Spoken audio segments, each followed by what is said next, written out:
बिहान बिहानै मैले यहाँ भिडियो बनाउँदैछु। यहाँ कौसीमाथि रोपेको यो तरकारीहरूमा चाहिँ के फलेछ भन्दाखेरि त यता साग पनि फलेछ हैन, यता फेरि खोर्सानी, यता फेरि यो फुलको बोटहरू, त्यसपछि यसलाई चाहिँ के भन्छ भन्दाखेरि यसको नाम चाहिँ मैले बिर्सेँ।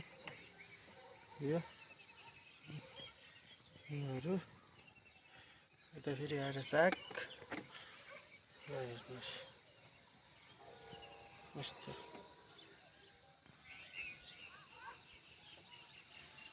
गोलभेडा पनि फलेछ, छुट्टै छ।